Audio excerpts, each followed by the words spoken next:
Por que eu escolhi essa música para nós iniciar a formação hoje? Porque a segunda estrofe, não só a segunda estrofe, é um hino vocacional, e o hino vocacional por causa do mês de agosto, mês das vocações. E a segunda estrofe desse hino vocacional é o tema de hoje, que é batismo. O batismo que eu recebi numa fonte de divino amor foi o início de uma relação com Deus. Enxertado no seu coração, faço parte desse povo irmão, assembleia de chamados e de convocados para ser felizes. É a síntese. Pastoral no batismo, qualquer um de nós aí, se a gente conseguir traduzir essa letra e cantar isso, o pessoal entender, está resolvido. O batismo que eu recebi numa fonte de divino amor, a fonte é a pia batismal, foi o início de uma relação com Deus, enxertado no seu coração. O que é fazer o enxerto? Se ele não entende, não sabe o que é enxerto, não funciona.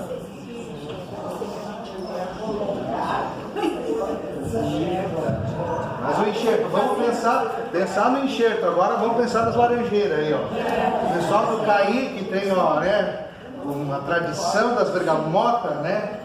Como é que se faz o enxerto?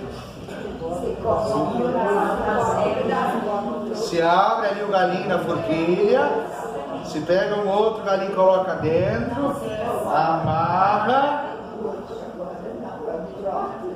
Ah, é o brotozinho, olha ali, ó. E se amarra ali assim, porque um se une com o outro para produzir o fruto. Nós temos que entender isso. O nosso fruto só é produzido porque nós estamos enxertados no coração de Deus pelo sacramento do batismo. Enxertados no seu coração, faço parte desse povo irmão. A eclesiologia de São Paulo: Cristo é a cabeça, nós somos o seu corpo.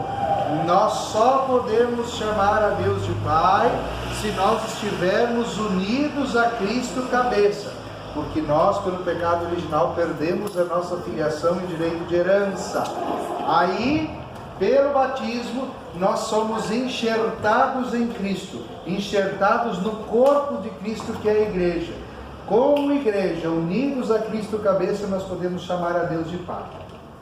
Então nós somos enxertados no coração de Deus através do batismo, mas esse enxerto acontece via comunidade, via paróquia.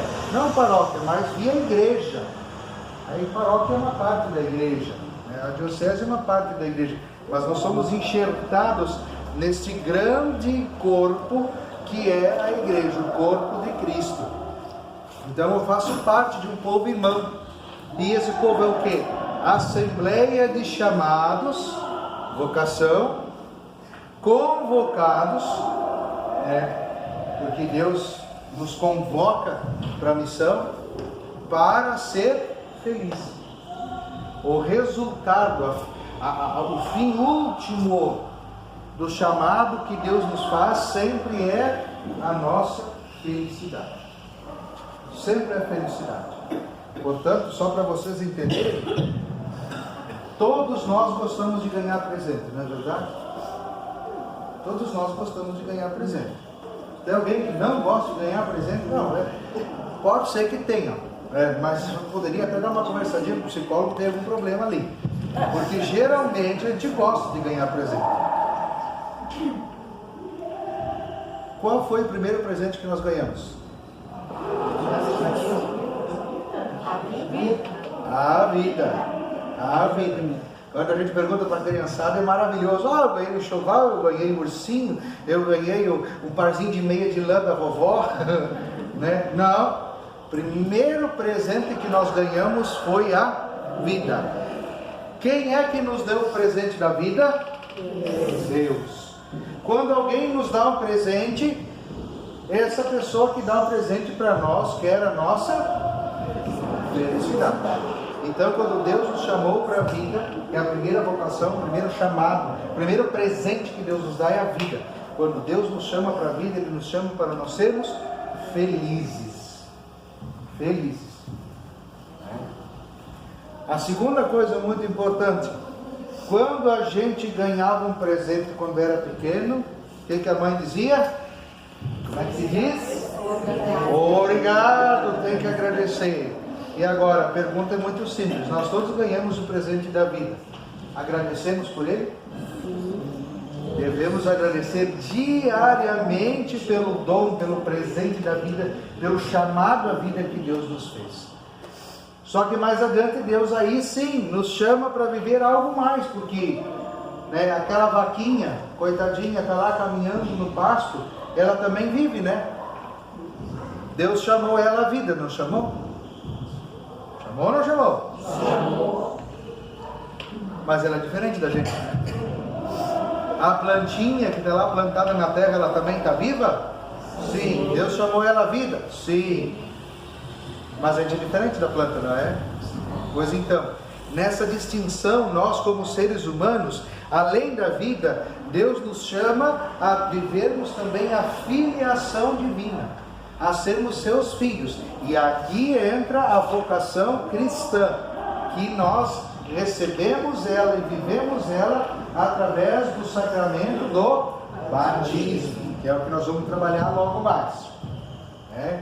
Vivendo como batizados, a gente tem que cuidar da nossa vida física e da nossa vida também espiritual e também da vida psíquica, porque a nossa saúde é que nem esse, eu trouxe aqui para outras finalidades, mas no final das contas vai servir.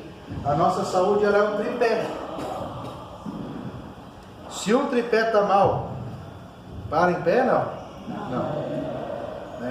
É a saúde física, a saúde psíquica e a saúde espiritual, que nos mantém de pé, que nos mantém firmes. Se eu não estou bem fisicamente, por exemplo, se eu estou com febre, eu consigo ficar de bom humor, tranquilo, convivendo com as pessoas? Não. Se eu estou com muita dor, por exemplo, eu consigo rezar? Também não, é difícil. É difícil.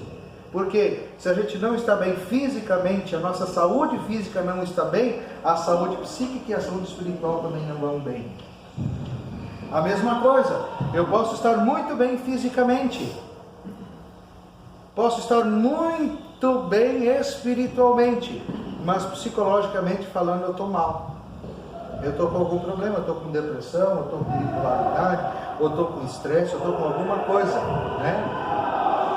E aí o que acontece? A gente fica admirado. Mas como é que o padre Fábio de Mello ficou com depressão? Como é que o padre Marcelo, pessoa de oração, ficou com depressão? Por quê? Uma coisa é saúde física, outra coisa é saúde psíquica, outra coisa é vida espiritual. Não significa que quem cai numa depressão está com problema espiritual. Mas agora tem gente que está bem psicologicamente falando, está bem fisicamente falando, mas quando tocou na parte espiritual, está anêmico ou morto espiritualmente, e aí precisa ressuscitar. Então o que acontece? Nós somos chamados também nesta vida a cuidar da nossa vida física, da nossa vida psíquica e da nossa vida espiritual. E o batismo, de modo especial, nos convida a cuidar da nossa espiritualidade e também a cuidar das outras dimensões da nossa vida. Porque nós somos uma unidade de corpo, alma e psique. Mente. Então, o cuidado que nós temos que ter com a nossa vida. E claro, nós vamos crescendo, assim como na nossa vida física a gente precisa de alimento, vem o sacramento da Eucaristia para nos alimentar, vem o sacramento da confirmação para nos fortalecer. Nós dizemos assim, não, eu quero viver o meu batismo, não mais como uma criança que precisa ser trazida pelos pais, mas eu quero, de livre, espontânea vontade, viver a vida cristã. Eu quero ser católico. E aí você confirma, eu quero ser batizado, eu quero viver o meu batismo. E aí é que vem a outra vocação. Já que eu fui chamado à vida, fui chamado à santidade pelo batismo, a vida cristã, a vida comunitária, eu sou chamado também a me colocar a serviço de Deus nesta comunidade. colocar o meu batismo a serviço da comunidade e da evangelização das pessoas. E aí é que entra, agora é que entra o detalhe, as vocações específicas, a vida consagrada, a vida ordenada, a vida matrimonial do leigo, ou a vida solteira do leigo consagrado, né? Hoje a gente tem aí o sacramento da ordem, né? O padre ordenado, que a gente está celebrando essa semana, o padre, o bispo, o diácono, que fazem parte do sacramento da ordem. É uma vocação, é um chamado, é uma forma de servir a Deus, colocando a serviço da comunidade o batismo. A vida religiosa, que a gente vai celebrar daqui 3 semanas, né? Daqui 2 semanas, aliás, a vida religiosa, as irmãs, os irmãos, os freiras, monges, monjas, que têm uma vida consagrada integralmente ao serviço da comunidade. É uma vocação, colocando o seu batismo a serviço. E tem a vocação matrimonial, a vocação da família, que é o que nós estamos celebrando. Vamos celebrar a partir desse domingo até o sábado que vem, a Semana da Família. A vocação de servir a Deus dentro da família, como esposo, como esposa, como pai, como mãe, né? Como vó, como vô, é óbvio. Depois já vem as consequências do sim. Deus já vai dando 100 vezes mais aqui na terra, né? Para quem se coloca a serviço. E claro, os ministérios leigos, tudo está incluído também dentro da vocação leiga. Os ministérios leigos, catequistas, ministros, todos os ministérios, todos os serviços, todo o ministério de música, todas as pastorais, tudo isso está dentro da vocação leiga também. São pequenos chamados que Deus vai fazendo dentro do grande chamado da vida leiga. E tem também hoje os leigos consagrados, de modo muito especial. Até poucos anos atrás tinha alguma coisa de institutos seculares e leigos consagrados.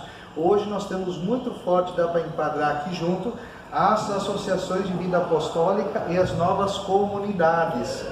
Essas novas comunidades que a gente vê por aí, Canção Nova, tem aí também no nosso pessoal Obra Nova, outras comunidades aí, Shalom, né, Paz e Mel, tudo comunidades, novas comunidades que se configuram também dentro desse universo aí da vocação leiga consagrada. E claro, depois de um tempo, depois da nossa vida aqui, Deus faz o último chamado, a última vocação, nos dá o último presente, que é o chamado à vida eterna. Passar pela morte e ir para a vida eterna. Então é o último chamado, é a vocação definitiva. Vocação fundamental, que é a vida, a vocação à santidade, que é o batismo, a vocação específica, que é essas 4 que eu falei, né, dentro dessa multiplicidade de carismas que há, e a última, que é a vocação definitiva, a vida eterna, né? Então, para a gente não pensar que, meu Deus do céu, mas tem que terminar com a morte na verdade é a nossa entrada na vida eterna, né? Não é o fim, é o começo da vida eterna, é a passagem, é a Páscoa pessoal, individual de cada um. E quando eu aprendi tudo isso aqui, quando eu estava na equipe de animação vocacional, o padre contava, porque o padre era o padre Chico Ledur, ele tinha um irmão, tem um irmão gêmeo que também é padre. E ele contava a historinha, né? 2 gêmeos conversando no ventre da mãe. E um perguntou para o outro, mano, será que existe vida após o parto? E o outro respondeu, não sei, nunca ninguém voltou. Ou seja, se a gente for mal comparar, nós, quando estávamos no útero da mãe, a gente sentia a presença da mãe, vivia, estava bom lá dentro, estava muito bom, obrigado lá dentro, sendo alimentado, quentinho, cuidado, protegido, envolvido pela mãe. Eu não conseguia ver a mãe, tocar a mãe, enxergar a mãe, mas eu sentia a mãe envolvendo por todos os lados, né? Mas chegou uma hora que não adianta, por mais que queira, não queira, eu quero segurar, eu quero esperar, não adianta, vai ter que sair desse útero e vai ter que vir para esse mundo, e já chega nesse mundo chorando, e se não chorar, está chorado, já nasce levando palmada e vamos que vamos. Mas depois de estar nesse mundo, depois de contemplar quão maior do que aquele mundinho que a gente vivia ali dentro, depois de poder contemplar o rosto da mãe, o rosto do pai, que a gente só escutava a voz antes, poder tocar, poder apalpar, poder abraçar, quem é que quer voltar para o útero da mãe? Não mais. Então a mesma coisa, nós estamos sendo gestados por Deus nesse grande útero. Somos envolvidos por Deus de todos os lados. Nós sentimos a presença dele, não vemos ele, não conseguimos tocar, não conseguimos experimentar, a não ser sentir que ele está com a gente. E a gente sabe que mais cedo ou mais tarde a gente vai ter que sair desse útero, vai ter que entrar na vida eterna, vai ter que entrar num mundo muito mais amplo do que esse pequeno útero que nós conhecemos. Nós gostamos de estar aqui, mas sabemos que vamos ter que sair. Mas uma coisa é certa: depois de ver Deus face a face, depois de contemplá-lo, de sentir o seu cheiro, de tocá-lo, de poder abraçá-lo, nós não vamos querer mais voltar para esse mundinho tão apertadinho, tão pequenininho que a gente vive aqui. A amplitude, a beleza, a grandeza, a maravilha, a beatitude que é a presença de Deus vai tornar a gente incapaz de querer voltar para cá. Amém?